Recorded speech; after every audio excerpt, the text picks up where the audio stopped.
Thank you, Marianne, and hello, everybody. I am Norma Levy, president of New Plaza Cinema, and we are a nonprofit organization. Glad you can be with us. Today, we'll be discussing that classic 1933 film, King Kong, starring, of course, Fay Ray. And now it's my great pleasure to bring on our film historian, author, and wonderful host, Max Alvarez. Max?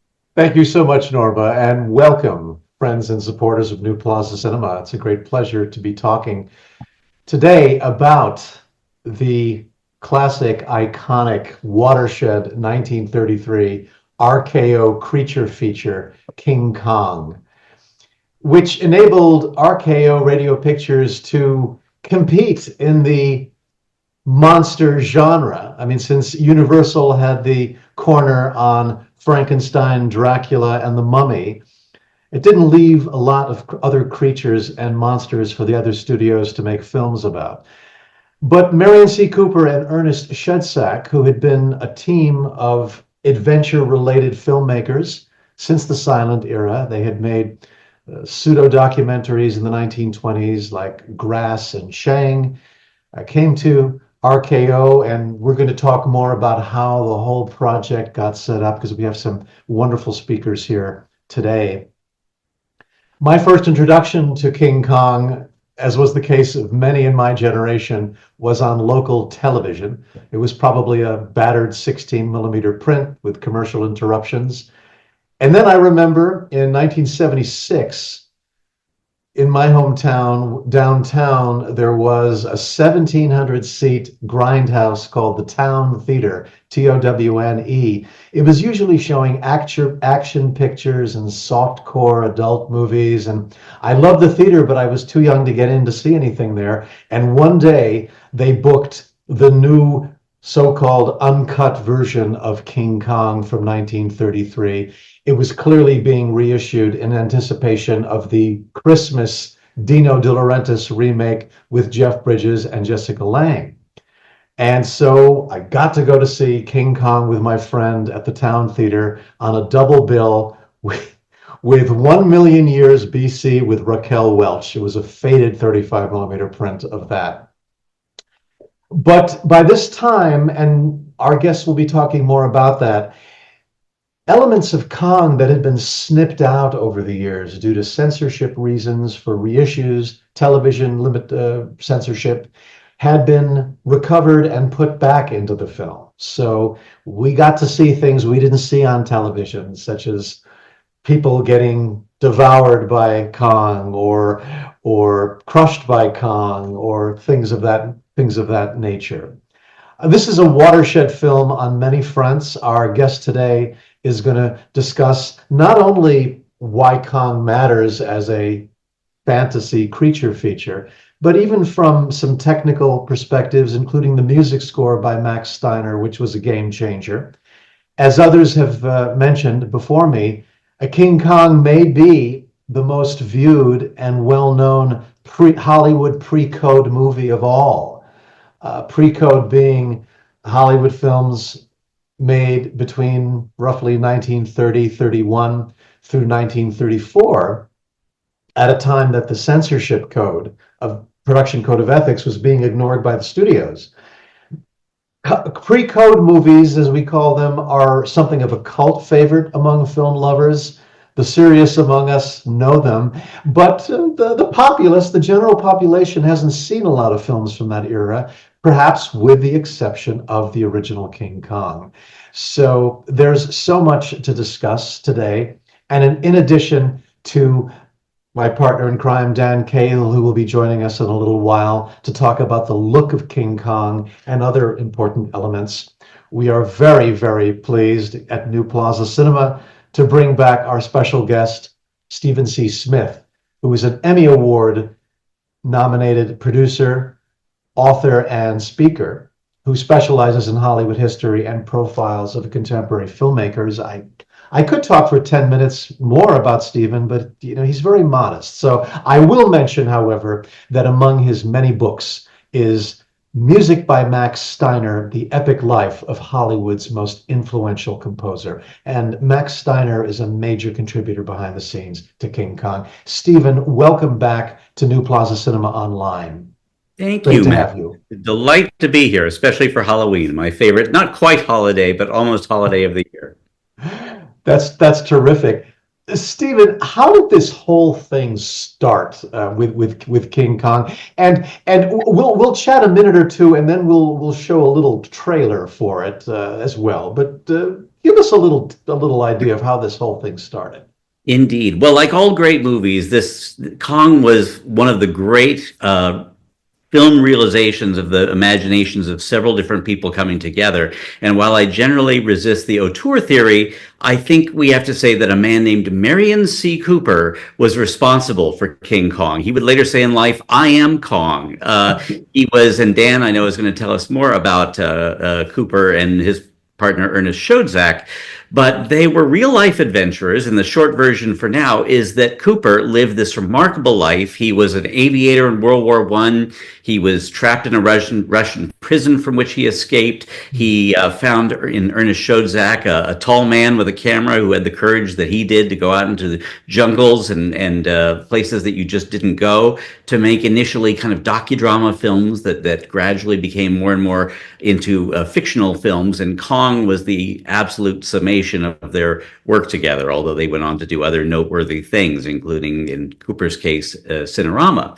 But that essentially is how it all began. And we'll be getting into the details. And it was also thanks to the courage of a very famous film producer who isn't often associated with King Kong, but played a critical role in its making.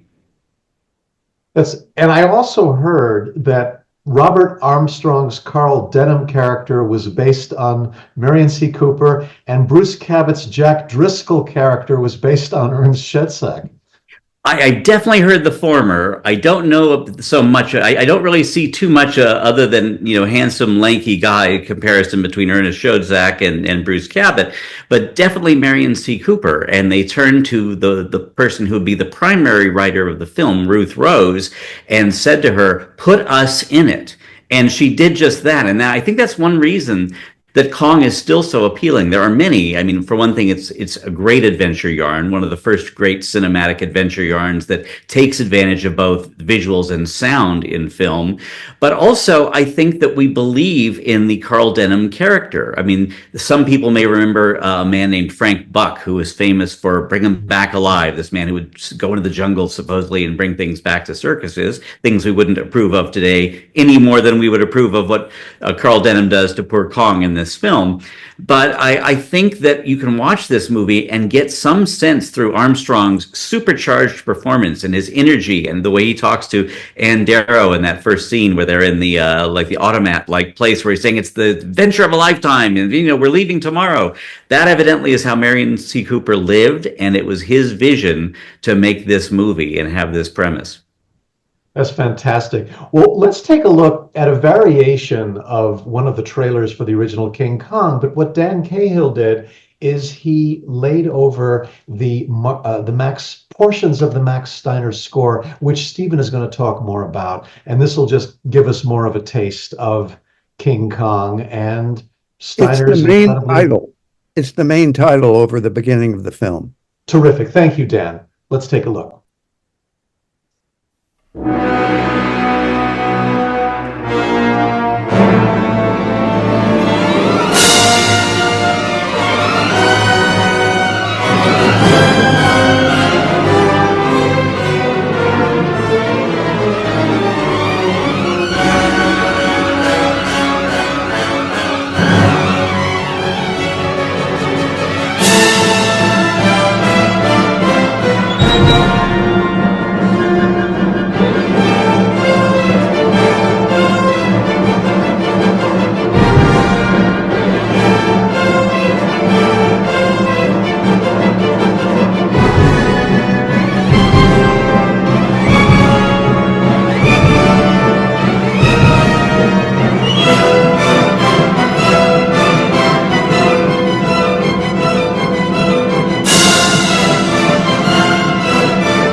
There was one other viewing of King Kong I experienced that I forgot to mention. This was many years later. It's the early 2000s.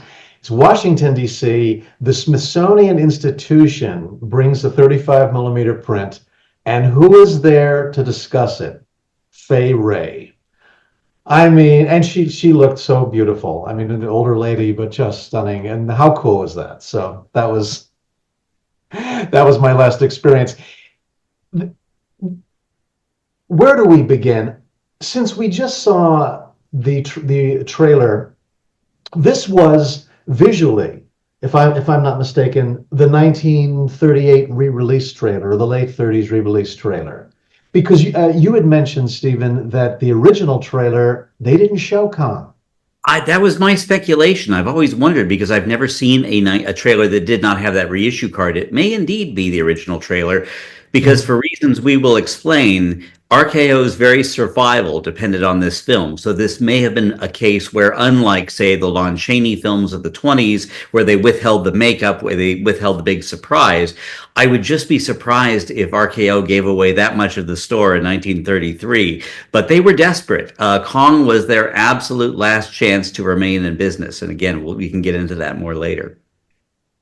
Before we do that, let's talk a little bit about the Max Steiner score, because when I was talking about movie monsters and some of the Universal creature features, when you see clips from the original Frankenstein, the original Mummy from 1932, the silence is deafening. There's no music in the background. And that was, not all films had that situation, but it was mostly the case with early sound films. If you heard music, it was when somebody turned on a radio or played a record or went to a nightclub. King Exactly. Kong in many ways was a game changer, was it not? It was, and I have a little slideshow to present on that. But I think we could either dive into that, or we could go into Dan's specifics. But if you don't mind, I think perhaps it might be a good segue, Max, if I shared with you briefly a little about the score. If you Sure. don't mind, Dan, I hope you'll forgive me if I do No, that. that's fine. Let me just go through the moment of sharing here for a moment here. And we were having a little conversation just before we went on about how early we were when we first saw King Kong. Do you see a very childish drawing here? I Yep. called this on my iPhone. I think I drew this when I was about 8 years old. This is the cover page of my novelization of the film, which I didn't realize someone had already done a novelization in 1933. So I gave it my best shot then. But there they all are. And here is the man we were talking about, Marion C. Cooper. I love this image. He was certainly a showman with his leading lady, Fay Wray. And as I mentioned, it was Cooper who had this idea, coming back from years of traveling the world, of filming tigers and large, dangerous animals, the notion of taking the most savage beast he could imagine and bringing it into quote unquote civilization. And eventually he settled on a giant ape, and he thought about putting it in New York. And one day when he looked up and saw a plane, which was a biplane in those days, those old-fashioned World War I kind of planes. This is 1931 we're talking about. He had the idea for the climax, apparently, of how that battle between nature and civilization was going to end. All he needed was an enormous amount of money and a studio that would back him. And fortunately, he went into business with this company. And I love this very modest announcement that RKO put in the trades when they opened in 1928. A Titan is born. And on the one hand, absolutely right. The studio was Titanic for almost 30 years. However, after 2 years of early successes, after the stock market crash, they released a lot of bombs, and even the big movies they released, like Cimarron, that won the Best Picture of 1931. Even though that was acclaimed, it lost money because it was just so expensive. And by 1932, RKO was on the ropes, but someone made a very smart call and hired a man who I believe was 29 years old, named David O. Selznick, who had been working at Paramount, whose father had been an early mogul, whose brother was a powerful agent. And Selznick was really a visionary producer in that he saw the totality of cinema. He was excited by the potential to embrace sound, but unlike a lot of the other studios, to not forget the visual aspect of the silent era, which was roughly 30 plus years long at that point. And he was excited when he learned that these. I'll just say one more thing about him. He liked Marion C. Cooper's idea very much to do Kong. And the only problem was how much Kong was going to cost, which was going to be close to $500,000, which in those days was an enormous amount of money. And Cooper was working as an assistant to Selznick at the time, and they came up with a very clever plan.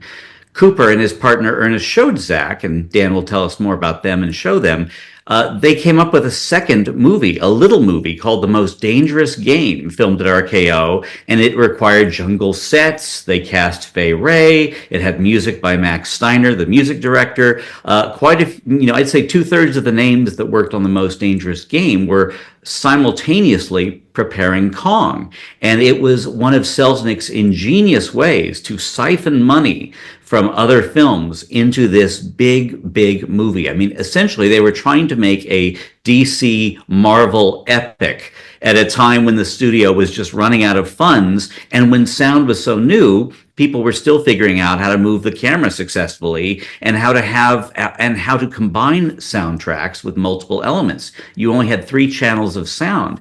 So they did something, and by the way, The Most Dangerous Game is a terrifically entertaining film. I highly recommend it. And Selznick also had the advantage of being very much in sync with the man recently appointed RKO's music director, Max Steiner. Steiner was born in Vienna in 1888, and he had a remarkable burst of 41 years before he came to Hollywood. He was part of a theatrical dynasty. His grandfather was the person who convinced Johann Strauss Jr., the Waltz King, to write for the stage, and that resulted in operettas like Die Fledermaus that are still performed around the world.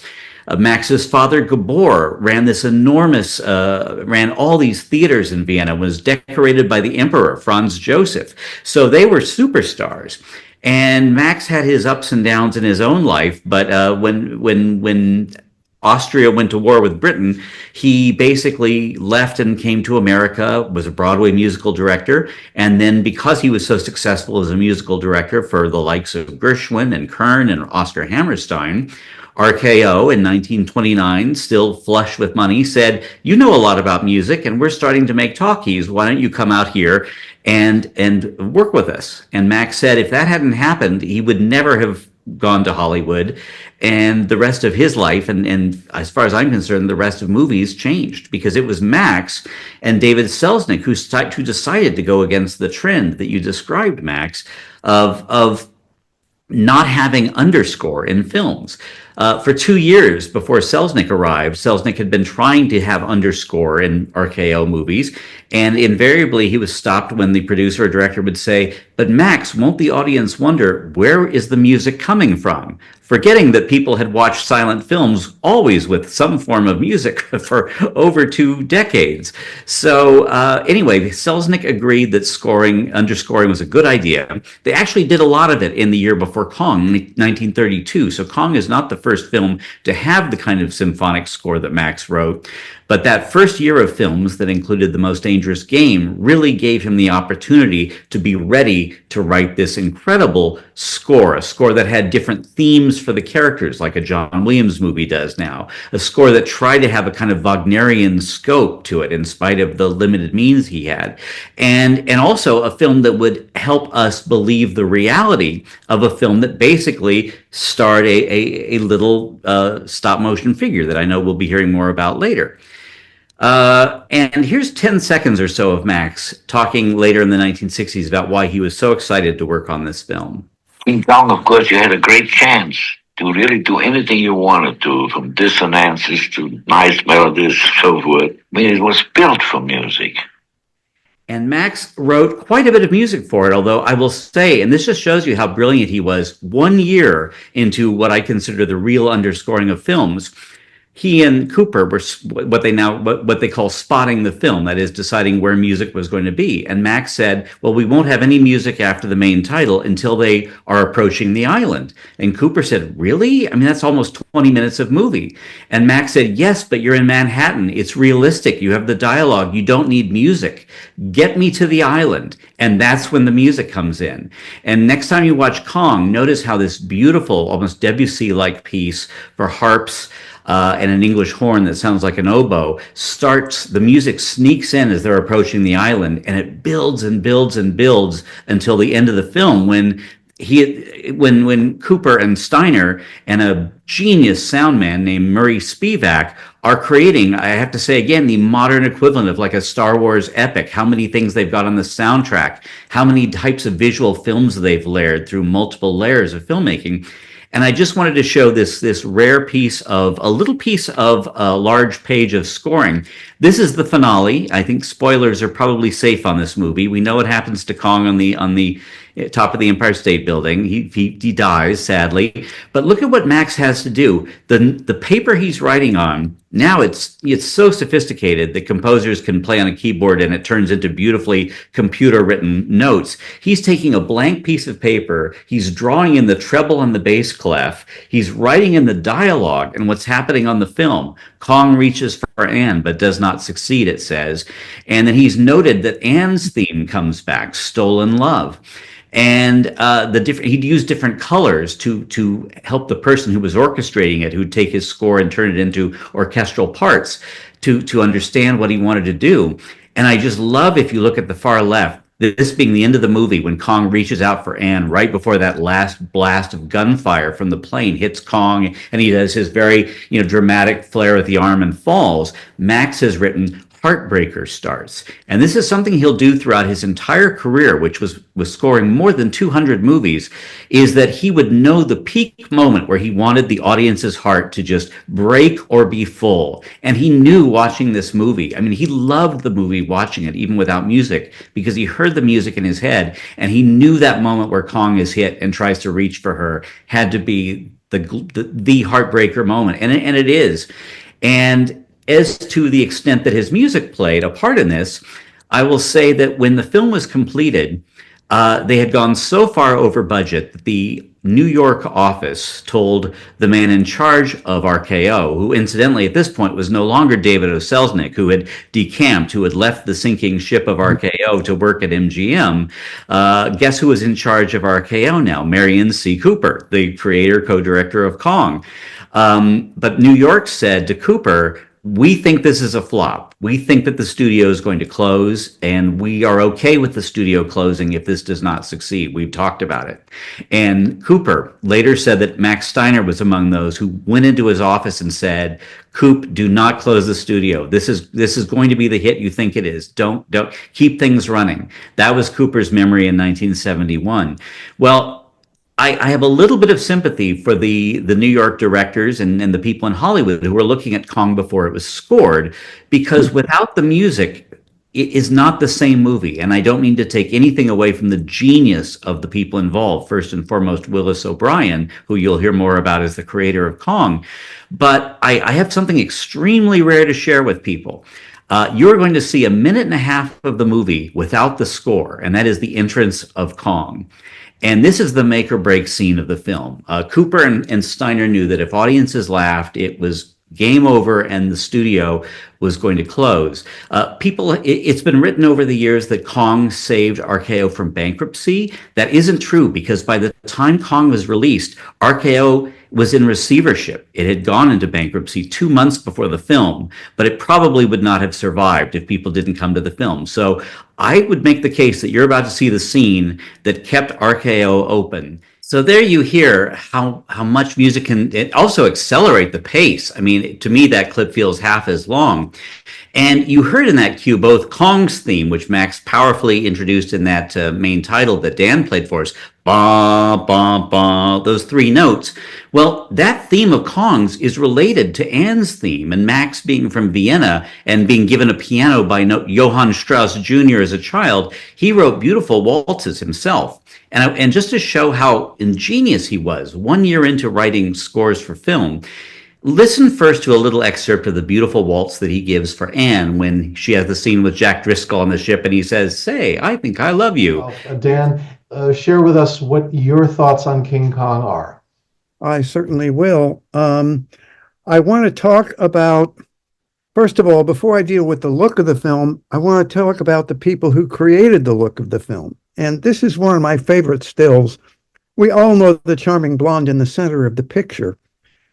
To her right, our left, is Marion C. Cooper. And the guy in the white shoes on the other side of her is Ernest B. Schoedsack. And they were partners, as we have heard. In the foreground is Willis O'Brien, who is the genius, and I use that word very carefully, who created and executed the animation effects for the film using stop motion and models. They were quite a team. I would point out that virtually all of the actors in the back row are Caucasian men in blackface. However, we need to credit Cooper with hiring black actors, especially a lot of the villagers. If you see the movie carefully, and in particular, the native chieftain played by Noble Johnson, who was indeed African American. Here is a photo of Marion Cooper on the right, his St. Bernard named Buck. And in the background, enjoying it all, is the aforementioned Max Steiner.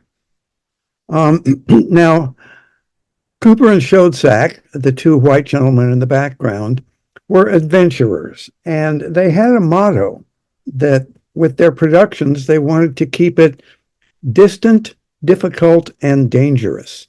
And they were always going to exotic places where there was a risk involved in making their film. This does raise an issue of they shared directing credit on Kong. So who did what? And Cooper, who declared himself to be the creator and boss, directed the jungle scenes, the pursuit of Kong, the rampage in New York City, and the Empire State Building. Schoedsack filmed all of the material on the boat going to the island, all the material in the native village, and the material inside the theater in New York. So that tells you who did what. Here they are, Schoedsack much taller than Cooper. Now, Cooper, just to give an idea of where he went beyond this, he, of course, oversaw Son of Kong, which is probably best forgotten, Mighty Joe Young, and with John Ford, he co-produced films. He didn't always get credit. He worked on She Wore a Yellow Ribbon and The Quiet Man, but he has a screen credit on what is arguably the best Western ever made, The Searchers. And he had a prominent part in introducing Cinerama, which was the three-camera, extremely widescreen, mid-50s presentation, which had a moderate degree of success, I think we could say. Now, these people made a classic film, but it was also a class act. Now, this rather mysterious-looking gentleman is Gustave Doré, who was a 19th century illustrator. And a lot of people got inspired by his technique, and Cooper and Schoedsack were among them. Here are two illustrations that he did, one from The Idylls of the King and the other from Don Quixote. And note the backgrounds, and that's one thing I want to talk about here. Cooper said he wanted to create a dawn of creation feel, the quality of receding mystery, the semi-darkness, and the sense of hidden danger. So here we go. Let's take a look at the look of King Kong. Here we have the Venture, the boat that took them all to the island. And note the fog, which adds atmosphere and helps to hide the fact that it was a model. Here is the island. And notice, again, in most of these scenes, I want you to look at the background and how deep the frame is. Also, the birds flying through this scene. Not necessary, but they were kind of indulgent. this movie was not just a classic, but it was a class act. They kind of outdid themselves. Here is the lake where they are soon to be greeted by this brontosaurus. Worth observing that the brontosaurus in real life was a vegetarian and would probably not have pursued all these sailors to eat them, but we'll allow them a little lapse in factual history. So in these scenes, I want you again to look at the background. We've all seen Kong crossing this bridge with Anne. I want to come back to this one in a moment. Well, no, let me deal with it now. This is the pit into which the men fell off the log as Kong shook them.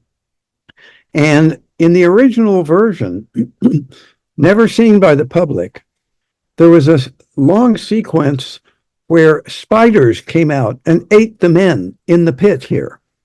And as soon as they saw it edited into the film, they all said, oh gosh, this stops the movie. We should be concerned about where is Anne and what's Kong doing with her. And instead, we're absorbed by this horrible stuff going on in the spider pit, as it was called, until 2005, when Peter Jackson decided to gross us all out with a really overly graphic spider pit sequence in his remake. So here we see Kong showing some emotion. He's just been stabbed in the hand by Jack Driscoll, played by Bruce Cabot. Now, this is an example of how they were kind of overindulgent with the animals. This is the one shot where we see this lizard-like creature with legs climbing up the rope that Jack has lowered himself on, or a vine, let's call it. And you never see it again. He cuts the rope, the creature falls away, and that's it. Here we have another scene. Note the background and how there's a misty quality to what's going on back there. And sure enough, you never know when a hidden danger will appear, like the T-Rex here. In the battle scene, we're all watching the creatures fight in the foreground, but in the background, you have this sense of a real world. Here we are again with Carl Denham and Jack Driscoll shouting over that ravine. And look how mysterious and evocative the background is. Here is one of those animals that appears only for a couple of seconds. It's clearly a carrion bird about to feast on the corpse of the T-Rex, but we only see it for one shot and then it's gone. This is Kong's mountain hideaway. I just love the background here, how it sort of disappears into the mist. Another beautiful shot, absolutely wonderful design. I love the sort of smoke or steam rising up from various places here. Again, that dawn of creation feel. Now, I want to point out another thing about the other animals in this film. This is not a pterodactyl. It is a pteranodon. And the difference between the two animals is the pteranodon has this sort of long spike-like thing growing out of the back of its skull. The pterodactyl doesn't. Now, the pterodactyl would have been a lot easier to animate because there wasn't as much to it. But hey, they decided let's bankrupt the studio. Let's do whatever we want to make it as full and rich a picture as it could possibly be. Once again, here is a vista of the island in the background. You can see elements of the wall and the village. Now, they could just as easily have used the cliff on the right as the background. But no, they really wanted to give you a vista, a sense of the depth and richness of this picture. Okay, here we are back to, quote, civilization, unquote. What at that time was the world's tallest building. It is now iconic in its association with this big gorilla. I love this effect where Kong grabs one of the biplanes and he's about to die, but he has one last grasp of civilization that he wants to hit on. Now, a couple of extra little bonuses here. The story goes that Cooper and Schoedsack put on the helmets and goggles and played the pilots who were shooting Kong down in the last scene. I have never been able to see either Cooper or Schoedsack's face in these images. I suspect it's a bit of Hollywood hokum, as is this thing. This is not an old Arabian proverb. It is something concocted by Marion Cooper to kind of give a sense of mythical legend to the whole thing. But that is all I have, folks, on the look of the film. And Stephen, do you agree that that's not Cooper and Schoedsack? I hope you will forgive me, Dan. It is indeed Cooper and Schoedsack. Cooper is the shorter one pointing. There you do get a shot from the side. And there is the story that is, from all accounts, true from those who worked on it, where because they were so flamboyant and Cooper was such a flamboyant personality, he acted out Kong for Willis O'Brien, the movements of him. And then he finally realized when he saw O'Brien's first pass, he said, I'm overacting, I'm overdoing it. But when it came to that shot of the final pilots, he said to Ernest, let's shoot down the SOB ourselves. And they did it. Okay. I guess I have to look for the shot where they're pointing down. This was just the shot where you have it. No, there's a moment like, let's go get him, and that's the two of them. Okay.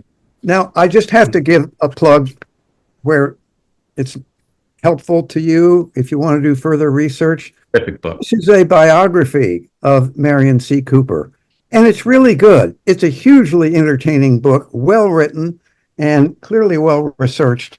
And if you're in your neighborhood bookstore and see a remaindered book with this bracket on it, Still in print. Still in print. I hope so. I hope so. Okay. So I will leave it up to you, gents, for a while. I do have one anecdote I want to share towards the end. I was giving a talk last night at Bernard's Township Library on movie monsters, and someone in the crowd had asked, when they made these monster films in Hollywood, did they ever consult scientists and professionals to get things accurate? And I wasn't sure how to respond to that, but according to the AFI catalog for King Kong, 3 months before filming began, they spent time studying scientific and geographical records concerning vegetation and other elements for the location that would be Skull Island. And apparently paleontologists were consulted by Willis O'Brien, the special effects man, resulting in the eventual Malay Peninsula location for Skull Island. Maybe you've heard the same, but yeah, I was just going to say, they did, and for Cooper, trying to give a real sense of what their adventures had been like going into places that they didn't know how they were going to be received. That was important to him. As we know from looking at Fantasia 7 years after Kong, we know that understanding of dinosaurs was changing rapidly with new discoveries. So we can look at the films and say, well, that's inaccurate and that isn't this or that isn't that. But really, the dinosaurs were new, relatively speaking, in terms of a scientific study. So they also didn't want to have things get in the way of their imaginations either. So from the time that Anne is taken and the sailors start being chased by the monsters to the time when she and Jack run through the gate, there is very little dialogue. Imagine sitting through about 35-40 minutes of the movie the way we saw the first minute and a half. I mean, and again, I love this movie so much. It's not that I'm saying anything was wrong. I often say that it's like making a cake and you've just left out the one ingredient that makes it delicious and fantastic, that one meal. And that's what the score is. We've mentioned, all of us, that the film was later censored. And I just wanted to say that in 1933, Kong is extremely violent. And also, he gets rather personal with Ann Darrow. Well, when the film was re-released in 1938, because RKO was in another, they still were in receivership, and so they released King Kong to theaters, and it did well.